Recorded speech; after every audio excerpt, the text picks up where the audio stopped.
Hello प्यारे दोस्तों, तो चलिए आज शुरू करते हैं। चैप्टर 2 है बायोलॉजी का नियंत्रण एवं समन्वय। क्या होता है नियंत्रण एवं समन्वय? तो चलिए हम देखते हैं नियंत्रण क्या होता है। नियंत्रण का मतलब जैसे आप सभी लोग जानते हैं, नियंत्रण का मतलब क्या होता है।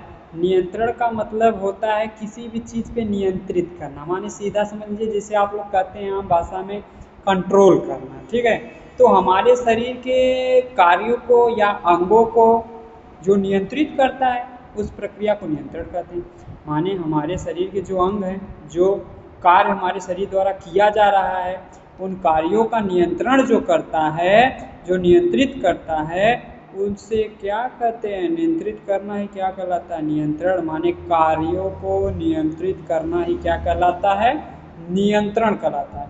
तथा उन अंगों में जो तालमेल होता है उसे समन्वय कहते हैं। माने अगर कोई कार्य आप कर रहे हैं तो कार्य करने के बीच में जो तालमेल होता है उसे समन्वय कहते हैं, तथा उन कार्यों को जो नियंत्रित करता है उसे नियंत्रण कहते हैं। ठीक ना। जैसे मान लीजिए क्रिकेट की बॉल है और क्रिकेट की बॉल मान लीजिए हवा में है और वो उड़ती हुई कहाँ आ रही है, आपके हाथों तक आ रही है, आपको कैच करना है। तो जो दोनों हाथ हैं, एक इधर से एक इधर से आएगा उस कैच को क्या करने के लिए, बॉल को पकड़ने के लिए। ठीक ना। तो होगा क्या, इन दोनों हाथों के बीच में जो तालमेल बनेगा, जो तालमेल बनेगा उस तालमेल को ही क्या कहेंगे, समन्वय कहेंगे। क्या कहेंगे, समन्वय कहेंगे। बात समझ में आई। उस तालमेल को ही क्या कहेंगे, समन्वय। ठीक। फिर आगे देखिए जो नियंत्रण होता है, नियंत्रण दो तरह से होता है। पहला देखिए, पहला जो नियंत्रण होता है उस नियंत्रण को क्या करते हैं, उस नियंत्रण को आवेग कहते हैं। मानिए तंत्रिका तंत्र द्वारा नियंत्रित होता है। ठीक ना। और जो दूसरा होता है वो रासायनिक होता है, वो हार्मोन द्वारा। जो तंत्रिका तंत्र द्वारा जो नियंत्रित होगा उसको आवेग कहेंगे, और जो रासायनिक क्रियाओं द्वारा जैसे हार्मोन्स के श्रवण द्वारा, जैसे हाइट का बढ़ना, आवाज़ में परिवर्तन होना, बियर्ड का आना, ठीक ना, स्वर लैरिंग्स में बारीपन आना, मोटापन आना, धीरे धीरे उम्र के साथ क्या होता है, लोगों में परिवर्तन होते जाता है फिजिकली। ठीक ना। तो ये सारे परिवर्तन जो होंगे वो रासायनिक के कारण होंगे, और इन पे नियंत्रण क्या कहलाएगा, रासायनिक नियंत्रण। तो जो हार्मोन्स के कारण नियंत्रण होता है उसे क्या कहेंगे, रासायनिक नियंत्रण। ठीक ना। नेक्स्ट स्लाइड में हम देखते हैं तंत्रिका कोशिका क्या होता है। समझिए तंत्रिका कोशिका क्या होता है। तंत्रिका कोशिका क्या होता है, हमारे शरीर जो है, मनुष्य का जो शरीर है, मनुष्य के शरीर में लगभग 30 अरब तंत्रिका कोशिकाएं पाई जाती हैं। छोटी छोटी ये जालीदार संरचना होती है, पूरे शरीर में फैली हुई होती है। ठीक है, कितनी संख्या इसकी होती है, 30 अरब होती है, 30 अरब। ठीक। तंत्रिका कोशिका विद्युत तार के समान होता है। कैसा होता है, जैसे बिजली का तार होता है ना, उसी तरह तंत्रिका कोशिका पूरे शरीर में फैला हुआ होता है। तंत्रिका कोशिका के कितने भाग होते हैं, तंत्रिका कोशिका के कुल 3 भाग होते हैं। कौन कौन से, पहला द्रुमिका, दूसरा कोशिका का, तीसरा एक्सान या तंत्रिका। ठीक। तो जब हम तंत्र का स्ट्रक्चर पढ़ेंगे तो उसमें हम देखेंगे तंत्रिका कोशिका में हम देखेंगे द्रुमिका कहाँ है, कोशिका काय कहाँ है, एक्सान क्या है, तंत्रिका जिसे कहते हैं, कोशिका काय का क्या कार्य है, द्रुमिका का क्या कार्य है। तो इसको हम नेक्स्ट वीडियो में देखेंगे। अभी आप देखिए तंत्रिका तंत्र जिसे क्या कहते हैं, नर्वस सिस्टम। ठीक ना। तो इसके बारे में देखिए तंत्रिका तंत्र के बारे में। तंत्रिका क्या होता है, पहले देखिए तंत्रिका कोशिकाओं से निर्मित अंगों का समूह। माने जो तंत्रिका कोशिकाओं से निर्मित अंगों का समूह होता है, ग्रुप होता है, वो शरीर में नियंत्रण एवं संचालन का क्या करता है, कार्य करता है। नियंत्रण का, संचालन का, समन्वय का कार्य करता है। ठीक। उसे क्या कहते हैं, तंत्रिका तंत्र कहते हैं। माने जो शरीर में नियंत्रण का कार्य करता हो, शरीर में समन्वयन का कार्य करता हो, वो क्या कहलाता है, तंत्रिका तंत्र कहलाता है। ठीक। मनुष्य का जो शरीर होता है, मनुष्य शरीर में तंत्रिकाएं शरीर के लगभग हर भाग को मस्तिष्क एवं मेरुरज्जु से जोड़कर उनमें आपसी संपर्क रखती है। कहने का मतलब क्या है, मनुष्य का जो शरीर है उसमें जो तंत्रिकाएं होती हैं वो शरीर के हर भाग को किससे जोड़ती हैं, मस्तिष्क एवं मेरुरज्जु से। जो आपका मस्तिष्क है और जो मेरुरज्जु है, ठीक, ये पूरे शरीर में किसके माध्यम से जुड़ी हुई है, तंत्रिका तंत्र के माध्यम से, ठीक, जो तंत्रिकाएं होती हैं शरीर में उसी के माध्यम से जुड़ी होती हैं। तो बताइए ये 3 तरह होती हैं, मानिए इसमें 3 चीज़ें आती हैं।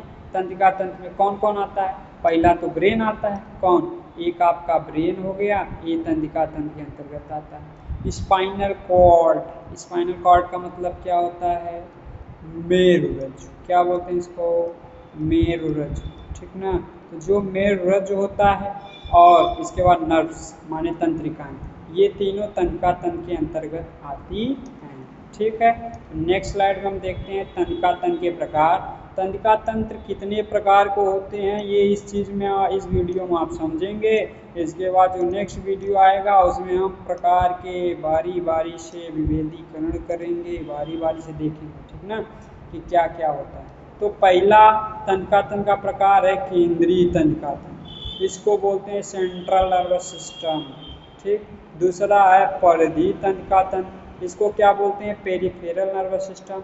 और तीसरा है स्वचालित तंत्रिका तंत्र, इसको क्या बोलते हैं? इसको बोलते हैं ऑटोनोमस नर्वस सिस्टम, ठीक ना।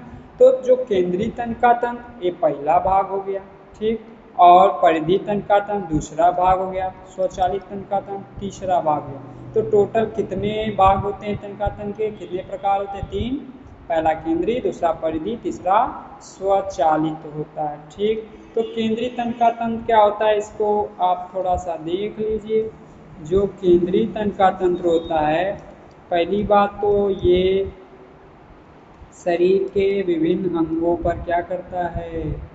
कंट्रोल रखता है, जिसको कहते हैं नियंत्रण रखता है, ठीक। केंद्रीय तंत्रिका तंत्र क्या करता है?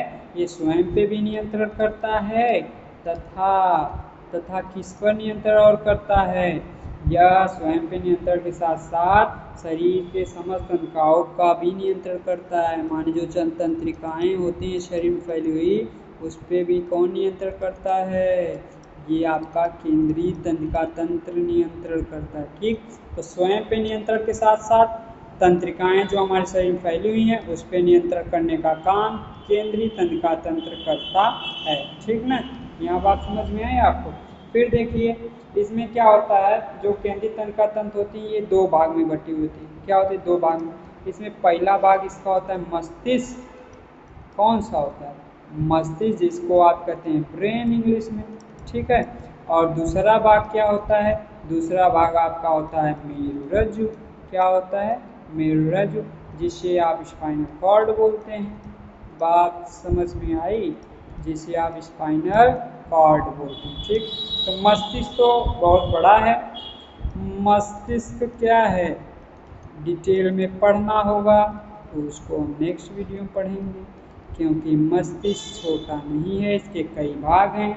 आगे आपको हम नेक्स्ट लेक्चर में बताएंगे मस्तिष्क क्या होता है, मस्तिष्क के कितने भाग होते हैं, जैसे मस्तिष्क का वर्ण क्या होता है, मस्तिष्क किस किस चीज़ों से सुरक्षित रहता है, इसमें कौन कौन सी लेयर के अंदर ये पाया जाता है, जैसे ड्यूरा मैटर होता है, आर्किनोइड होता है और पाया मैटर होता है। तो 3 तो इसके ऊपर लेयर होती है। उसके बाद आपका सुरक्षित कौन रहता है? मस्तिष्क। और ये जो तीनों लेयर होती है इसको क्या बोलते हैं? मेनिंजेस बोलते हैं। मेनिंजेस, मेनिंजेस का मतलब मस्तिष्कावरण बोलते हैं।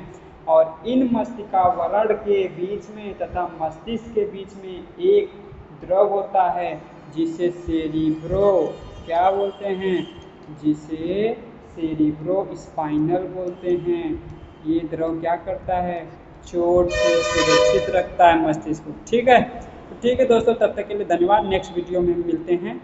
वीडियो को शेयर करिए तथा लाइक करिए, साथ में चैनल को सब्सक्राइब करिए।